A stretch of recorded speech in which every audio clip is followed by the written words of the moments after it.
दोस्तों, आज का दिन 23 मार्च 2023 हम सभी देशवासियों के लिए इतना महत्वपूर्ण है कि आज ही के दिन हमारे महान क्रांतिकारी, जो एक दो नहीं एक साथ तीन तीन व्यक्तियों की फांसी की सजा दी गई थी, जो आज हम उन्हें सिर्फ शहादत के रूप में याद करते हैं, जिन्होंने अपना सर्वस्व देश की स्वतंत्रता के लिए न्यौछावर कर दिया था। वह व्यक्ति थे भगत सिंह, सुखदेव, राजगुरु। इसलिए कहा जाता है, खड़ा रहा जो अपने पथ पर, खड़ा रहा जो अपने पथ पर, लाख मुसीबत को आने और जाने में, लाख मुसीबत को आने और जाने में, मिली सफलता उसको जग में, मिली सफलता उसको जग में, जीने या फिर मर जाने में, जीने या फिर मर जाने में।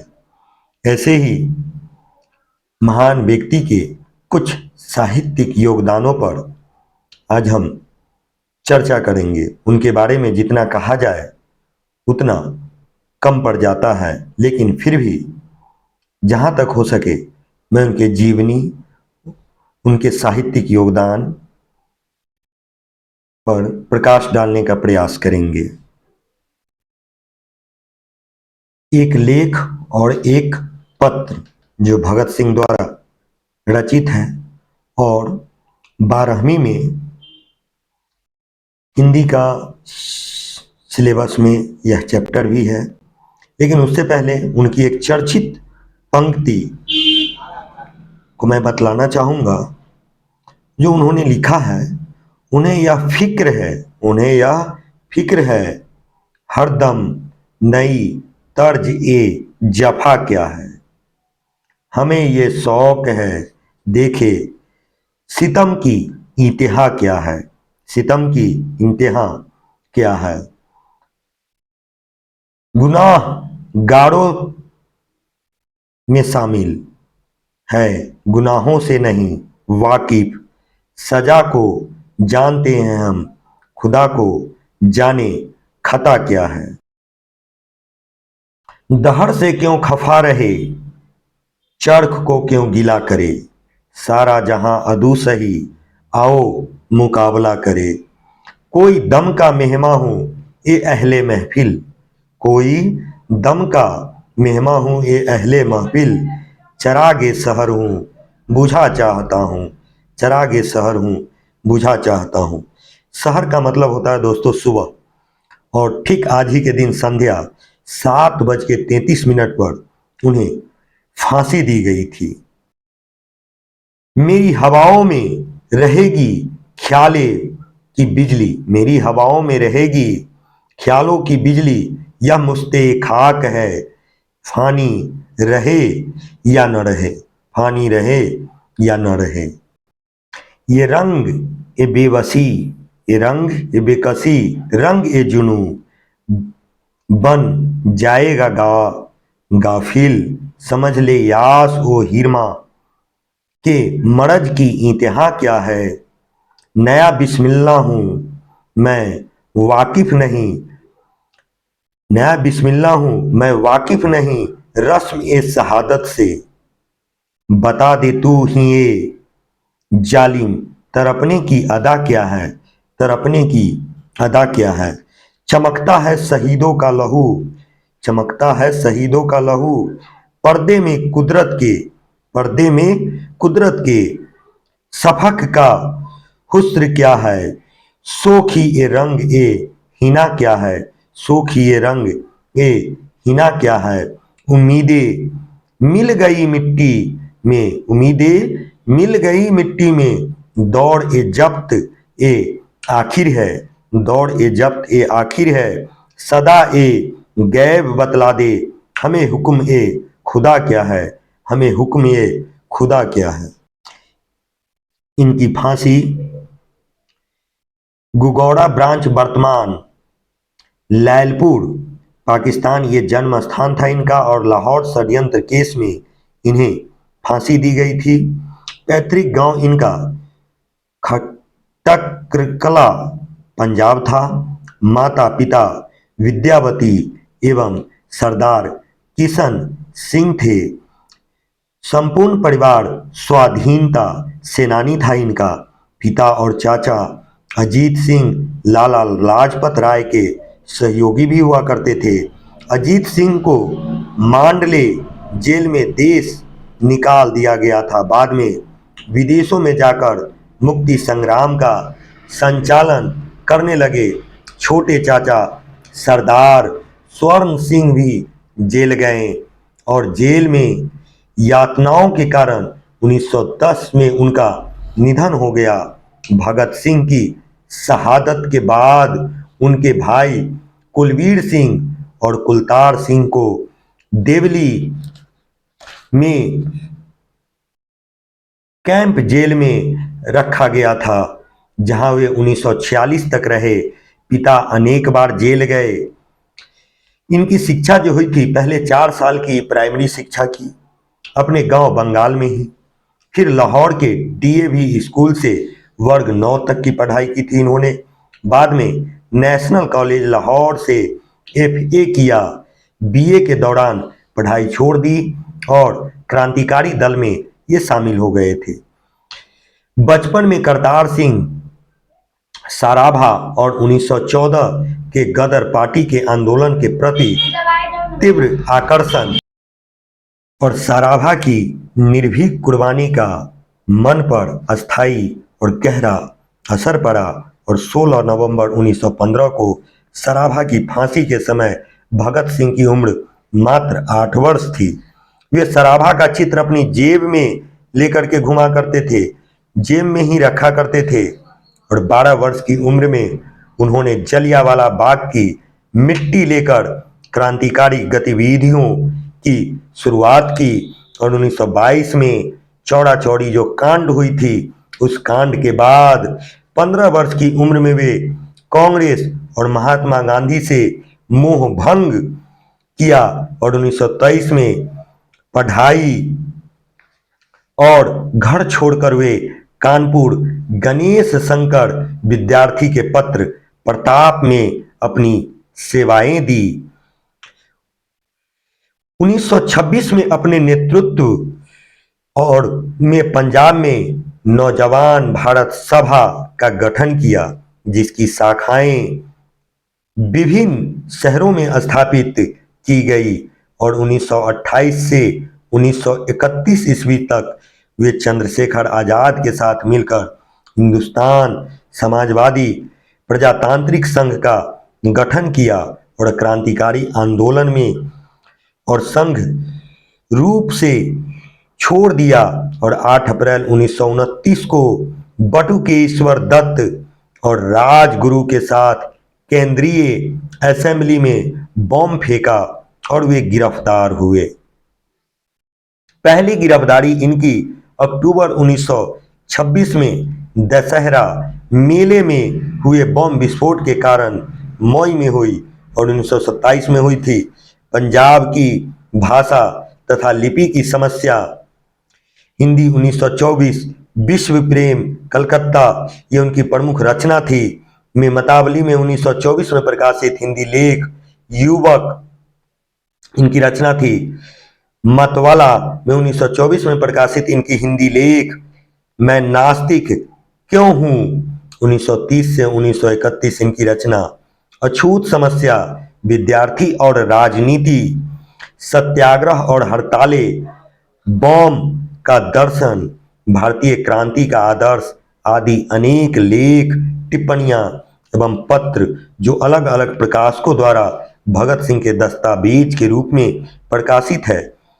सचिंद्रनाथ सान्याल की पुस्तक बंदी जीवन और डॉन ब्रेन की आत्महत्या का अनुवाद जेल डायरी भी लिखी और निम्नांकित 4 पुस्तकें भगत सिंह के द्वारा लिखी बताई जाती है जो अपर्याप्त है। समाजवाद का आदर्श, आत्मकथा, भारत में क्रांतिकारी आंदोलन का इतिहास और मौत के दरवाजे पर।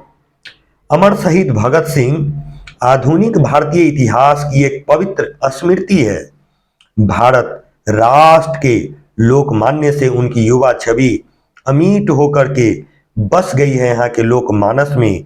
देश की जो स्वतंत्रता के लिए अपने प्राणों का बलिदान कर देने वाले हजारों लोगों तथा लाखों स्वाधीनता सेनानियों की प्रेरणा और उत्सर्गपूर्ण कार्यों के वे अस्थाई प्रतीक और प्रतिनिधि है। उनके कार्यों और उनके बलिदान ने जनता के हृदय में सदा सदा के लिए सुलगती रहने वाली राष्ट्रीयता की ज्योतिर्मयी चेतना का निर्माण किया है।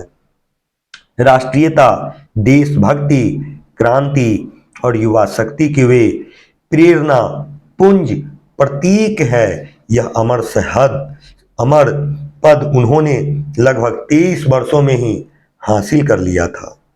स्वाधीनता सेनानियों के परिवार में जन्म पाकर उन्होंने बचपन में ही देश की स्वतंत्रता के लिए मर मिटने का अविस्मरणीय पाठ पढ़ लिया था।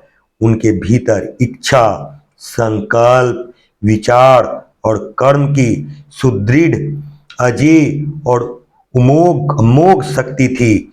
बचपन से लेकर उठान की युवा अवस्था की शहादत तक का उनका इतिहास यही साबित करता है कि देश और जनता की स्वतंत्रता के लिए अपराजेय संघर्ष तथा सामाजिक समानता, न्याय और सबकी खुशहाली पर टिकी सामंजस्य व्यवस्था के लिए क्रांति के स्वप्न के रूप में उन्हें ऐसा कुछ प्राप्त हो गया था जिसके आगे मृत्यु बहुत छोटी और तुच्छ पड़ गई थी।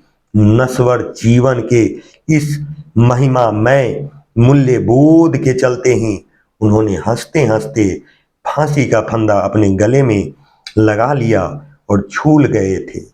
सचमुच वे उस पथ पर बढ़े जिसके आगे कोई राह नहीं थी। भगत सिंह का विकास आरंभ से ही उद्देश्य के प्रति समर्पित एक प्रबुद्ध नौजवान के रूप में हुआ है। लाहौर में छात्र जीवन में ही उनका संग साथ अपने ही जैसे लक्ष्यनिष्ठ जागरूक युवकों से हो गया था, जो अपने लक्ष्य के प्रति सदा समर्पित रहता हो। उनमें अनेक आगे चलकर अनेक साथी क्रांतिकारी बने। एक जागरूक छात्र के रूप में उनकी दृष्टि देश दुनिया की हलचलों और गतिविधियों पर हमेशा बनी रही। अपनी रुचि की पुस्तकें, जिनमें साहित्य, राजनीति, दर्शन, इतिहास आदि विषयों की पुस्तकें हुआ करती थी, उन्होंने खूब पढ़ी थी और उनसे प्राप्त ज्ञान के प्रकाश में अपने देश, समाज आदि के बारे में सोच विचार करते रहते थे।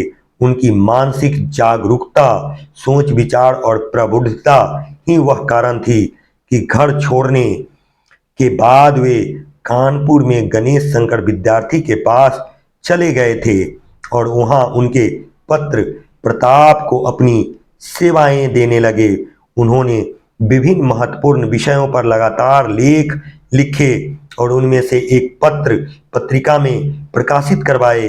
एक विभिन्न महत्वपूर्ण विषयों पर चिंतन विचारक के रूप में वे समाजवाद और मार्क्स एंगेल्स की विचारधारा से लगातार प्रभावित और अनुप्राणित होते रहे। क्रांति और समाज व्यवस्था को लेकर उनकी सोच इन विचारकों से प्रभावित थी कि सामाजिक राजनीति चिंतन और विचार के धरातल पर वे अपने समकालीनों से प्रायः आगे दिखाई पड़ने लगे थे। बहुधा आज सयाने और अभिभावकीय दृष्टिकोण वाले लोग यह राय प्रकट करते दिखाई पड़ते हैं कि छात्रों को राजनीति से अलग रहना चाहिए। अरे यही छात्र देश का भविष्य होता है और देश के प्रतिनिधित्व करने में भला उसे आप कैसे दूर रख सकते हैं, कैसे अलग कर सकते हैं। उनका काम पढ़ाई करना और अपनी योग्यता बढ़ाना है, राजनीति में उलझना नहीं। और इसीलिए कहा जाता है राजनीति में अंधा चका चौंध का मारा, क्या जाने इतिहास बेचारा। ऐसे होगा तो देश की जनता तो राजनीति से अनभिज्ञ रहेगी, वह अंधे के समान ही समझी जाएगी। गोया राजनीति का पढ़ाई से कोई अस्थाई वैर विरोध हो। छात्र और युवा भगत सिंह के विचार इस संबंध में क्या है, वे इस बारे में क्या सोचते थे, इसकी झलक यहाँ भगत सिंह के छोटे से निबंध में मिल जाती है। यह सही है कि उन दिनों स्वाधीनता आंदोलन चल रहा था और चरम पर था, जिसे गाफिल और असंपृक्त नहीं रहा जा सकता था। इसलिए तत्कालीन राजनीतिक में छात्रों की रुचि और भागीदारी वांछित तथा अपरिहार्य थी, जरूरी थी। किंतु आज क्या आजादी के संपूर्ण लक्ष्य हासिल कर लिए गए हैं? समाज में गैर बराबरी, भेदभाव, अशिक्षा, अंधविश्वास, गरीबी, अन्याय आदि दुर्गुण एवं अभाव अभी भी समाज में जमे हुए हैं। क्या ये दूर हो गए हैं? सांस्कृतिक स्वाधीनता का लक्ष्य अभी भी दूर दिखाई पड़ता है। बेहतर मानवीय व्यवस्था के लिए आज भी राजनीतिक संघर्ष जारी है। ऐसे समय में भगत सिंह का यह लेख छात्रों के लिए उतना ही प्रासंगिक माना जाता है। और यह जो स्वतंत्रता, यह हमें यूं ही और ऐसे ही नहीं मिली है। यह स्वतंत्रता पाने में न जाने कितने माताओं की गोद सुनी हो गई थी, कितने बहनों का उससे उसके भाई छिन गया था, और कितने कन्याओं की मांग की सिंदूर उजड़ गई थी। और इसी पर उन्होंने एक स्वतंत्रता नामक शीर्षक से एक कविता लिखा है। भगत सिंह ने, उनकी एक कविता है, वे मृत शरीर नवयुवकों के, वे मृत शरीर नवयुवकों के, वे शहीद जो झूल गए फांसी के फंदों से, वे दिल जो छलनी हो गए भूरे शीशे से, सर्द और निस्पंद जो वे लगते हैं, जीवित है और कहीं अबाधित ओज के साथ, अबाधित ओज के साथ। वे जीवित है अन्य युवा जनों में, वो जीवित है राजाओं में, वे जीवित है अन्य बंधु जनों में। फिर से तुम्हें चुनौती देने को तैयार, फिर से तुम्हें चुनौती देने को तैयार, वे पवित्र हो गए मृत्यु से, शिक्षित और समंत, दफन न होते आजादी पर मरने वाले, दफन न होते आजादी पर मरने वाले, पैदा करते हैं मुक्ति बीज, फिर और बीज पैदा करने को, जिसे ले जाती दूर हवा, जिसे ले जाती दूर हवा, और फिर बोती है, और जिसे पोषित करते हैं वर्षा और जलहीम, पोषित करते हैं वर्षा और जलहीम। देशमुक्त जो हुई आत्मा उसे न कर सकिते विच्छिन्न, अस्त्र शस्त्र अत्याचारी के, बल्कि हो अजय रमती धरती पर मर मर कर करती, बतियाती चौकस करती, बतियाती चौकस करती। जो साफ साफ आजादी की कीमत इस कविता से झलकती है, क्या चुकाई गई थी। और उनका एक पत्र है, एक लेख और एक पत्र, जिसका शीर्षक है विद्यार्थी और राजनीति। इस बात का बड़ा शोर सुना जा रहा है कि पढ़ने वाले नौजवान अर्थात विद्यार्थी राजनीति या पॉलिटिकल कामों में हिस्सा न ले। पंजाब सरकार की राय बिल्कुल ही न्यारी है। विद्यार्थियों से कॉलेज में दाखिल होने से पहले इस आशय की शर्त पर हस्ताक्षर करवाए जाते हैं कि वे पॉलिटिक्स कामों में हिस्सा नहीं लेंगे। पंजाब के जो विद्यालय थे उसमें विद्यार्थी को दाखिला लेने से पहले यह हस्ताक्षर करवाया जाता था कि वह राजनीति में शपथ पत्र पर हस्ताक्षर करवाया जाता था कि यह राजनीति में हिस्सा नहीं लेंगे, तभी उसका नामांकन होता था, अन्यथा उसके नामांकन नहीं होते थे। आगे हमारा दुर्भाग्य कि लोगों की ओर से चुना हुआ मनोहर, जो अब शिक्षा मंत्री है, स्कूल और कॉलेजों के नाम एक सर्कुलर या परिपत्र भेजता है कि कोई पढ़ने या पढ़ाने वाला पॉलिटिक्स में हिस्सा न ले। कुछ दिन हुए जब लाहौर में स्टूडेंट्स यूनियन या फिर विद्यार्थी सभा की ओर से विद्यार्थी सप्ताह मनाया जा रहा था। वहाँ भी सर अबुल कादर और फिर प्रोफेसर ईश्वर चंद्र नंदा ने इस बात पर जोर दिया कि विद्यार्थियों को पॉलिटिक्स में हिस्सा नहीं लेना चाहिए। पंजाब को राजनीति जीवन से सबसे पिछड़ा हुआ कहा जाता है। इसका क्या कारण है? क्या पंजाब ने बलिदान कम दिए हैं? इसका कारण स्पष्ट है कि हमारे शिक्षा विभाग के अधिकारी लोग बिल्कुल ही बुद्धू हैं।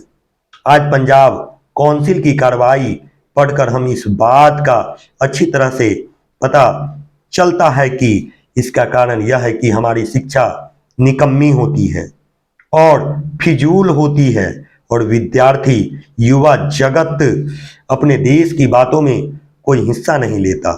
उन्हें इस संबंध में कोई भी ज्ञान नहीं होता। जब वे पद पढ़कर निकलते हैं तो उनमें से कुछ ही आगे बढ़ते हैं, लेकिन वे ऐसी कच्ची कच्ची बातें करते हैं कि सुनकर स्वयं ही अफसोस कर बैठ जाने के सिवाय कोई चारा नहीं होता।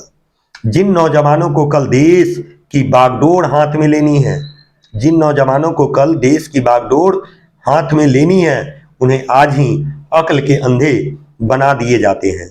अक्ल के अंधे बनाने की कोशिश भी की जा रही है। इससे जो परिणाम निकलेगा वह हमें खुद ही समझ लेना चाहिए। यह हम मानते हैं कि विद्यार्थियों का मुख्य काम पढ़ाई करना है। उन्हें अपना पूरा ध्यान उस ओर लगा देना चाहिए, लेकिन क्या देश की परिस्थितियों का ज्ञान और उनके सुधार के उपाय सोचने की योग्यता पैदा करना उस शिक्षा में शामिल नहीं? यदि नहीं है तो हम उस शिक्षा को भी निकम्मी समझते हैं जो सिर्फ क्लर्की करने के लिए ही हासिल की जाए। सिर्फ क्लर्की करने के लिए ही हासिल की जाए, ऐसी शिक्षा की जरूरत ही क्या, जो व्यक्तित्व को अपनी व्यक्तित्व को निखारने का काम नहीं करे। कुछ ज्यादा चालाक आदमी यह कहते हैं कि काका तुम पॉलिटिक्स के अनुसार पढ़ो और सोचो जरूर, लेकिन कोई व्यवहारिक हिस्सा न लो। तुम अधिक योग्य होकर देश के लिए फायदेमंद साबित होगे। बात बड़ी सुंदर लगती है, लेकिन हम इसे भी रद्द करते हैं क्योंकि यह भी सिर्फ ऊपरी बातें हैं। इस बात से यह स्पष्ट हो जाता है कि एक दिन विद्यार्थी एक पुस्तक appeal to the young prince Kropotkin पढ़ रहा था। क्रोप्टिकीन पढ़ रहा था। एक प्रोफेसर साहब कहने लगे, यह कौन सी पुस्तक है? यह कौन सी पुस्तक है? और यह तो किसी बंगाली का नाम जान पड़ता है। लड़का बोल पड़ा, प्रिंस क्रोप्टकीन का नाम बड़ा प्रसिद्ध है। वे अर्थशास्त्र के विद्वान थे। इस नाम से परिचित होना प्रत्येक प्रोफेसर के लिए बड़ा जरूरी था। प्रोफेसर की योग्यता पर लड़का भी हंस पड़ा। क्या योग्यता है प्रोफेसर की? और उसने फिर कहा, ये रूसी सज्जन थे।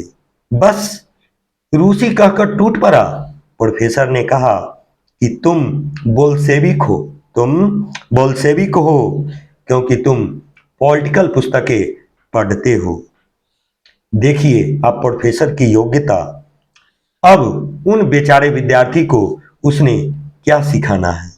ऐसी स्थिति में वे नौजवान क्या सीख सकते हैं? दूसरी बात यह है कि व्यवहारिक राजनीति क्या होती है। महात्मा गांधी, जवाहरलाल नेहरू और सुभाष चंद्र बोस का स्वागत करना और भाषण सुनना तो हुई व्यवहारिक राजनीति, पर कमीशन या वायसराय का स्वागत करना क्या हुआ? क्या वह पॉलिटिक्स का दूसरा पहलू नहीं है?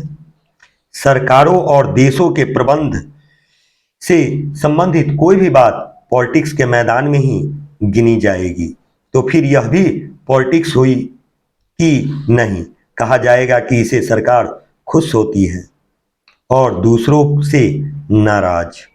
फिर सवाल तो सरकार की खुशी या नाराजगी का ही हुआ। क्या विद्यार्थी को जन्मते ही खुशामद का पाठ पढ़ाया जाना चाहिए? ये तुम खुशामद करो, हम जो समझते हैं कि जब तक हिंदुस्तान में विदेशी डाकू नहीं पशु है, पेट के गुलाम हैं, तो हम किस तरह कहे कि विद्यार्थी वफादारी का पाठ पढ़े? सभी मानते हैं कि हिंदुस्तान को इस समय ऐसे देश सेवकों की जरूरत है जो तन मन धन से देश पर अर्पित कर दे और पागलों की तरह सारी उम्र देश की आजादी के लिए न्यौछावर कर दे। लेकिन क्या बूढ़ों में ऐसी आदमी मिल सकेंगे? नहीं। क्या परिवार और दुनियादारी के झंझटों में फंसे सियाने लोग में से ऐसे लोग निकल सकेंगे? नहीं। यह तो वही नौजवान निकल सकते हैं जो किन्हीं जंगलों में नहीं फंसा हो, कोई मोह माया जाल में नहीं फंसा हो और जंजालों में पड़ने से पहले विद्यार्थी या नौजवान तभी सोच सकते हैं यदि उन्होंने कुछ व्यवहारिक ज्ञान भी हासिल किया हो। सिर्फ गणित और ज्योग्राफी का ही परीक्षा के पर्चों के लिए घोंटा न लगाए हो, रट्टा घोटा नहीं लगाए हो। क्या इंग्लैंड के सभी विद्यार्थियों का कॉलेज छोड़कर जर्मनी के खिलाफ लड़ने के लिए निकल पड़ना पॉलिटिक्स नहीं था? तब हमारे उपदेशक कहाँ थे जो उनसे कहते जाओ जाकर शिक्षा हासिल करो? आज नेशनल कॉलेज अहमदाबाद के जो लड़के सत्याग्रह में बारदोली वालों की सहायता कर रहे हैं, क्या वे ऐसे ही मूर्ख रह जाएंगे? सभी देशों को आज़ाद करवाने वाले वहाँ के विद्यार्थियों और नौजवानों ही हुआ करते हैं। क्या हिंदुस्तान के नौजवान अलग अलग रहकर अपना और अपने देश का अस्तित्व बचा पाएंगे? नौजवान 1919 में विद्यार्थियों पर किए अत्याचार भूल नहीं सकते हैं। वे यह भी समझते हैं कि उन्हें एक भारी क्रांति की जरूरत है। वे पढ़ें, जरूर पढ़ें, साथ ही पॉलिटिक्स का भी ज्ञान हासिल करें और जब जरूरत हो तो मैदान में कूद पड़े और अपनी जीवन इसी काम में लगा दे, अपने प्राणों का इसी तरह उत्सर्ग कर दे, वरना बचने का कोई उपाय नजर नहीं आता। और तब उन्होंने सुखदेव के नाम एक पत्र लिखा। उस पत्र को लिखते हैं, प्रिय भाई, मैंने आपके पत्र को कई बार ध्यानपूर्वक पढ़ा। मैं अनुभव करता हूं कि बदली हुई परिस्थितियों ने हम पर अलग अलग प्रभाव डाला है। जिन बातों से जेल के बाहर घृणा करते थे वे आपके लिए अब अनिवार्य हो चुकी हैं।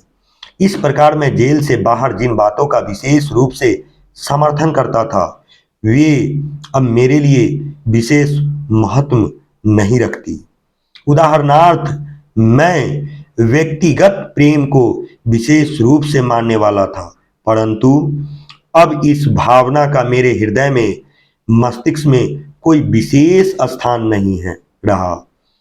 बाहर आप इसके कड़े विरोधी थे, परंतु इस संबंध में अब आपके विचारों में बड़ी भारी परिवर्तन एवं क्रांति आ चुकी है। आप इसे मानव जीवन का एक अत्यंत आवश्यक एवं अनिवार्य अंग अनुभव करते हैं और सहानुभूति से आपको एक प्रकार का आनंद भी प्राप्त हुआ है। आपको याद होगा कि एक दिन मैंने आत्महत्या के विषय में आपसे चर्चा की थी। तब मैंने आपको बताया था कई परिस्थितियों में आत्महत्या उचित हो सकती है, परंतु आपने मेरे दृष्टिकोण का विरोध किया था और मुझे उस चर्चा का समय एवं स्थान भली प्रकार याद है। हमारी यह बात संसारी कुटिया में शाम के समय हुई थी।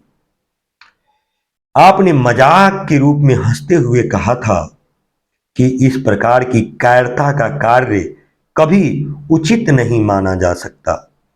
आपने कहा था कि इस प्रकार का कार्य भयानक और घृणित है, परंतु इस विषय पर भी मैं देखता हूं कि आपकी राय बिल्कुल बदल चुकी है। अब आप उसे कुछ अवस्थाओं में न केवल उचित वरन अनिवार्य एवं आवश्यक अनुभव करते हैं। मेरी इस विषय में अब वही राय है जो पहले आपकी थी, अर्थात आत्महत्या एक घृणित अपराध है। यह पूर्णतः कायरता का कार्य है।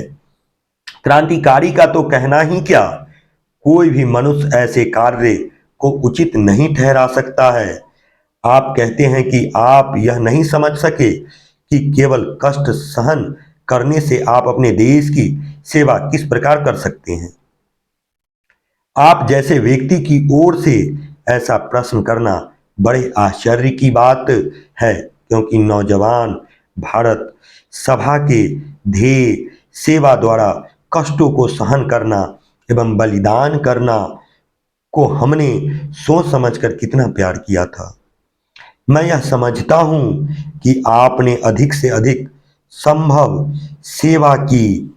अब वह समय है कि जो कुछ आपने किया है उसके लिए कष्ट उठाएं।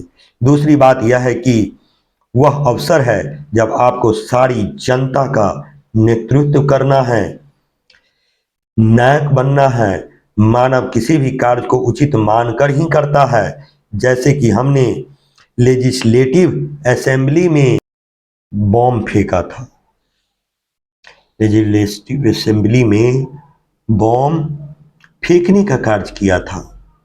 कार्य करने के पश्चात उसका परिणाम और उसका फल भोगने की बारी आती है। क्या आपका यह विचार है कि यदि हमने दया के लिए गिड़गिड़ाते हुए दंड से बचने का प्रयत्न किया होता तो हमारा यह कार्य उचित होता? नहीं, इसका प्रभाव लोगों पर उल्टा होता। अब हम अपने लक्ष्य में पूर्णतः सफल हुए हैं।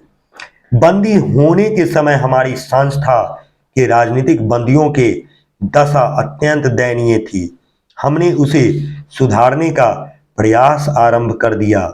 मैं आपको पूरी गंभीरता से बताता हूं कि हमें यह विश्वास था कि हम बहुत कम समय के भीतर ही मर जाएंगे।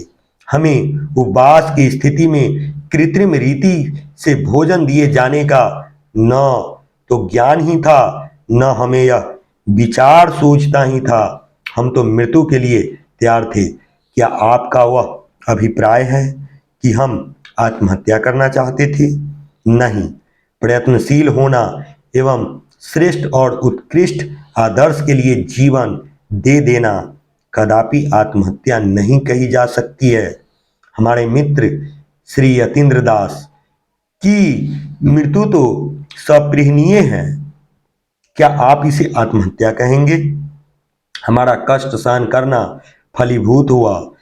समस्त देशों में एक विराट और सर्वव्यापी आंदोलन शुरू हो गया। हम अपने लक्ष्य में सफल हुए। इस प्रकार के संघर्ष में मरना एक आदर्श मृत्यु है।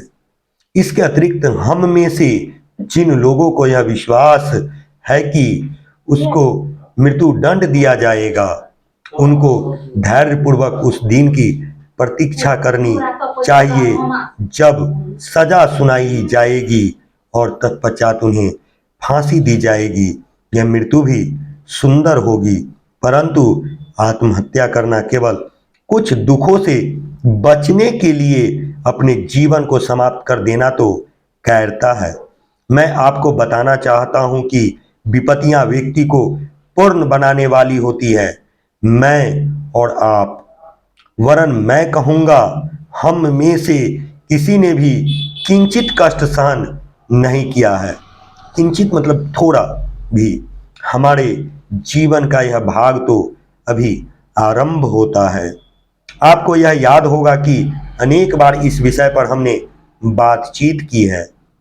रूसी साहित्य के प्रत्येक स्थान पर जो वास्तविकता मिलती है वह हमारे साहित्य में कदापि नहीं दिखाई देती।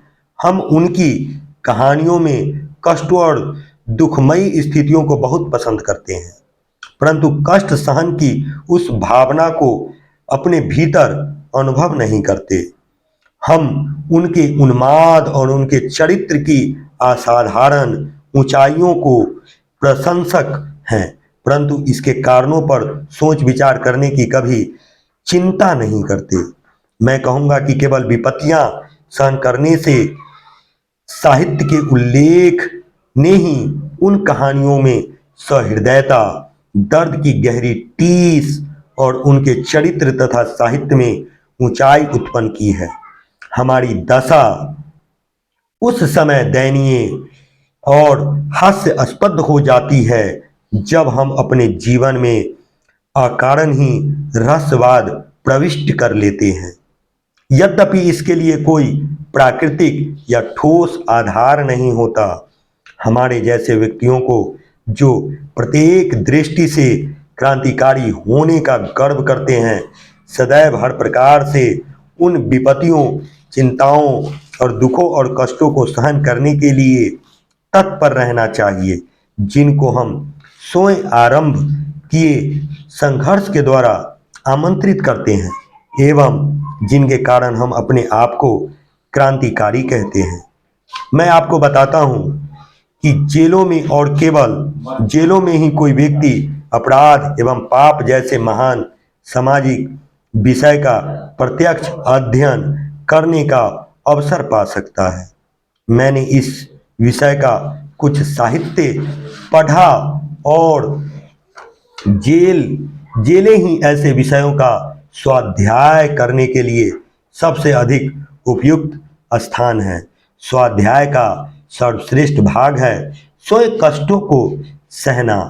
आप भली प्रकार जानते हैं कि रूस में राजनीतिक बंदियों का बंदी गृहों में विपत्तियां सहन करना ही जारशाही का तख्ता उलटने के पश्चात उनके द्वारा जेलों के प्रबंधों में क्रांति लाए जाने का सबसे बड़ा कारण था।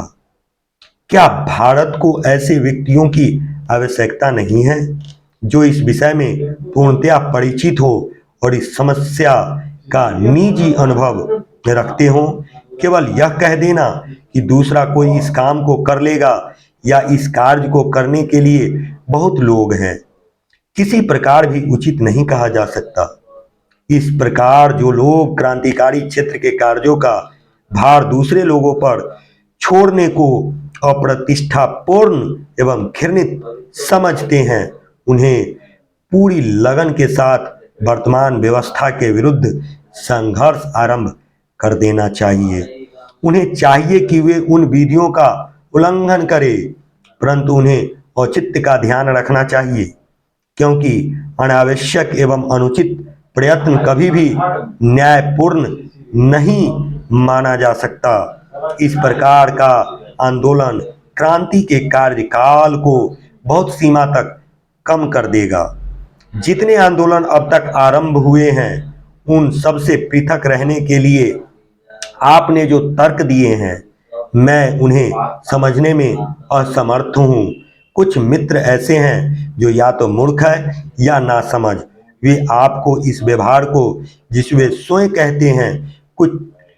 कहते हैं कि हमें किंचित भी नहीं समझ सकते, क्योंकि आप उनसे बहुत ऊंचे और उनकी समझ से बहुत परे हैं, अनोखा और अद्भुत समझते हैं। वास्तव में यदि आप यह अनुभव करते हैं कि बंदी गृह का जीवन वास्तव में अपमानपूर्ण है, तो आप उनके विरुद्ध आंदोलन करके उसे सुधारने का प्रयास क्यों नहीं करते? संभवतया आप यह कहेंगे कि यह संघर्ष असफल नहीं हो सकता, परंतु यह तो वही तर्क है जिसकी आड़ लेकर साधारणतया निर्बल लोग प्रत्येक आंदोलन से बचना चाहते हैं। यह वह उत्तर है जिसे हम उन लोगों से सुनते रहे हैं जो जेल से बाहर क्रांतिकारी प्रयत्नों में सम्मिलित होने से जान बचाना चाहते थे। क्या आज यही उत्तर मैं आपको मुख से सुनूंगा? कुछ मुट्ठी भर कार्यकर्ताओं के आधार पर असंगठित हमारी पार्टी अपने लक्ष्यों और आदर्शों की तुलना में क्या कर सकती थी? क्या हम इससे यह निष्कर्ष निकालें कि हमने इस काम के आरंभ करने में नितांत भूल की है? नहीं, इस प्रकार का परिणाम निकालना उचित नहीं होगा। इसे तो उस व्यक्ति की भीतरी निर्बलता प्रकट होती है जो इस प्रकार सोचता है। आगे चलकर आप लिखते हैं कि 14 बंदी गृह के कष्टों से भरपूर जीवन बिताने के पश्चात किसी व्यक्ति से यह आशा नहीं की जा सकती कि उस समय भी उसके विचार वही होंगे जो जेल से पूर्व थे, क्योंकि जेल का वातावरण उसके समस्त विचारों को रौंद कर रख देगा। क्या मैं आपसे पूछ सकता हूं कि क्या जेल से बाहर का वातावरण हमारे विचारों के अनुकूल था? फिर भी असफलताओं के कारण क्या हम उसे छोड़ सकते थे? क्या आपका आशय यह है कि यदि हम इस क्षेत्र में न उतरे होते तो कोई भी क्रांतिकारी कार्य कदापि नहीं हुआ होता? यदि ऐसा है तो आप भूल कर रहे हैं। यद्यपि यह ठीक है कि हम भी वातावरण को बदलने में बड़ी सीमा तक सहायक सिद्ध हुए हैं, तथापि हम तो केवल अपने समय की आवश्यकता की उपज हैं। मैं तो यह कहूँगा कि साम्यवाद का जन्मदाता मार्क्स वास्तव में इस विचार को जन्म देने वाला नहीं था। असल में यूरोप की औद्योगिक क्रांति ने ही एक विशेष प्रकार के विचारों वाले व्यक्ति उत्पन्न किए थे। उनमें मार्क्स भी एक था। हाँ, अपने स्थान पर मार्क्स भी निसंदेह कुछ सीमा तक समय के चक्र को एक विशेष प्रकार की गति देने में आवश्यक सहायक सिद्ध हुआ है। मैंने और आपने भी इस देश में समाजवाद और साम्यवाद के विचारों को जन्म नहीं दिया, वरन यह तो हमारे ऊपर हमारे समय एवं परिस्थिति के प्रभाव का परिणाम है। निसंदेह हमने इन विचारों का प्रचार करने के लिए कुछ साधारण एवं तुच्छ कार्य आवश्यक किया है। इसलिए मैं कहता हूं कि जब हमने इस प्रकार एक कठिन कार्य को हाथ में लिया है तो हमें उसे जारी रखना चाहिए और आगे बढ़ना चाहिए। विपत्तियों से बचने के लिए आत्महत्या कर लेने से जनता का मार्गदर्शन नहीं होगा, वरन यह तो एक प्रतिक्रियावादी कार्य होगा। जेल के नियमों के अनुसार जीवन की निराशाओं, दबाव और हिंसा के असीम परीक्षा युक्त वातावरण का विरोध करते हुए हम कार्य करते रहें। जिस समय हम अपना कार्य करते थे उस समय नाना प्रकार से हमें कठिनाइयों का निशाना बनाया जाता था। यहाँ तक कि जो लोग अपने आप को महान क्रांतिकारी कहने का गौरव अनुभव करते थे वे भी हमको छोड़ गए। क्या ये परिस्थितियां असीम परीक्षा युक्त न थी? फिर अपने आंदोलन एवं प्रयासों को जारी रखने के लिए हमारे पास क्या कारण और क्या तर्क था? क्या स्वयं यही तर्क हमारे विचारों को शक्ति नहीं देता है? और क्या ऐसे क्रांतिकारी कार्यकर्ताओं के उदाहरण हमारे सामने नहीं हैं जो जेल से दंड भोग कर लौटे और अब भी कार्य कर रहे हैं? यदि वाकुनीन ने आपको समान सोच विचार किया होता तो वह प्रारंभ में ही आत्महत्या कर लेता। आज आपको ऐसे असंख्य क्रांतिकारी दिखाई देते हैं जो रूसी राज्य में उत्तरदायी पदों पर विराजमान है और जिन्होंने अपने जीवन का अधिकतर भाग दंड भोगते हुए जेलों में बिताया है। मनुष्य को अपने विश्वासों पर दृढ़तापूर्वक अडिग रहने का प्रयत्न करना चाहिए। कोई नहीं कह सकता कि भविष्य में क्या घटना होने वाली है। क्या आपको याद है कि जब हम इस विषय पर चर्चा कर रहे थे कि हमारी बम फैक्ट्रियों में अत्यंत तीव्र एवं प्रभावकारी विष भी रखा जाना चाहिए, तो आपने बड़ी दृढ़ता से इसका विरोध किया था और आप इस विचार से ही घृणा करते थे। आपको इस पर विश्वास नहीं था। फिर अब क्या हुआ? यहाँ तो ऐसे विकट और जटिल परिस्थितियाँ भी नहीं हैं। मुझे तो इस प्रश्न पर विचार करने में भी घृणा होती है। आपको उस मनोवृत्ति से भी घृणा थी जो आत्महत्या करने की अनुमति देती है। आप मुझे यह कहने के लिए क्षमा करें कि यदि आपने अपने बंदी बनाए जाने के समय ही इन विचारों के अनुकूल कार्य किया होता, अर्थात आपने विष खाकर उस समय आत्महत्या कर ली होती, तो आपने क्रांतिकारी कार्य बहुत बड़ी सेवा की होती। परंतु इस समय तो इस कार्य पर विचार करना भी हमारे लिए हानिकारक है। एक और विशेष बात जिस पर मैं आपका ध्यान आकर्षित करना चाहता हूं, यह है कि हम लोग ईश्वर, पुनर्जन्म, नरक, स्वर्ग, दंड एवं परितोषिक अर्थात भगवान द्वारा किए जाने वाले जीवन के हिसाब आदि में कोई विश्वास नहीं रखते। अतः हमें जीवन एवं मृत्यु के विषय में भी नितांत भौतिकवादी रीति से सोचना चाहिए। एक दिन जब मुझे पहचानने जाने के लिए कोई दिल्ली से यहाँ लाया गया था, तो गुप्तचर विभाग के कुछ अधिकारियों ने मेरे पिताजी की उपस्थिति में मुझसे इस विषय पर बातचीत की थी। उन्होंने कहा था कि मैं कोई भेद खोलने और इस प्रकार अपना जीवन बचाने के लिए तैयार नहीं हूँ। इससे सिद्ध होता है कि मैं जीवन से बहुत दुखी हूँ। उनका तर्क था कि मेरी यह मृत्यु तो आत्महत्या के समान होगी, परंतु मैंने उनको उत्तर दिया था कि मेरे जैसा विश्वास और विचारों वाला व्यक्ति व्यर्थ में मरना कदापि सहन नहीं कर सकता। हम तो अपने जीवन का अधिक से अधिक मूल्य प्राप्त करना चाहते हैं। हम मानवता की अधिक से अधिक संभव सेवा करना चाहते हैं। विशेषकर मेरे जैसा भला मनुष्य जिसका जीवन किसी भी रूप में दुखी या चिंतित नहीं है, किसी समय भी आत्महत्या करना तो दूर रहा, उसका विचार भी हृदय में लाना ठीक नहीं समझता। वही बात मैं इस समय आपसे कहना चाहता हूँ।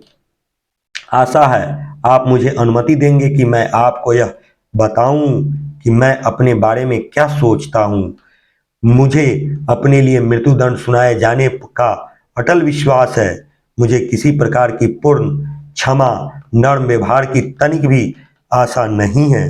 यदि कोई क्षमा हुई भी तो पूर्णतः सबके लिए होगी, वरन वह भी हमारे अतिरिक्त अन्य लोगों के लिए नितांत सीमित एवं कई बंधनों से जकड़ी हुई होगी।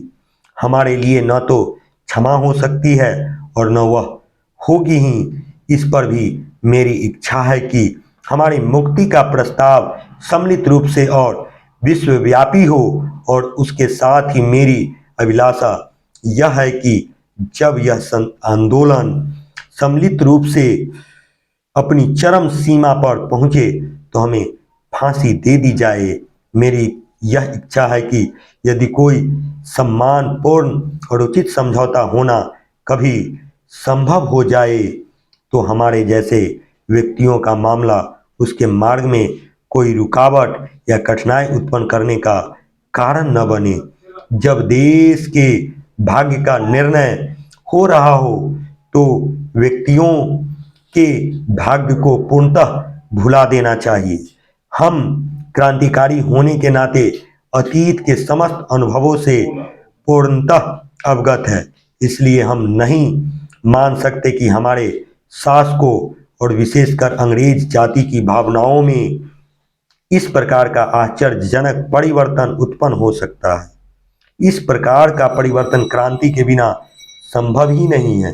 क्रांति तो केवल सतत कार्य करते रहने से, प्रयत्नों से, कष्ट सहन करने एवं बलिदानों से ही उत्पन्न की जा सकती है और की जाएगी। जहाँ तक मेरे दृष्टिकोण का संबंध है, मैं तो केवल उसी दशा में सबके लिए सुविधाओं और क्षमादान का स्वागत कर सकता हूँ जब उसका प्रभाव अस्थायी हो और देश के लोगों के हृदय में हमारी फांसियों से कुछ अमिट चिन्ह अंकित हो जाए।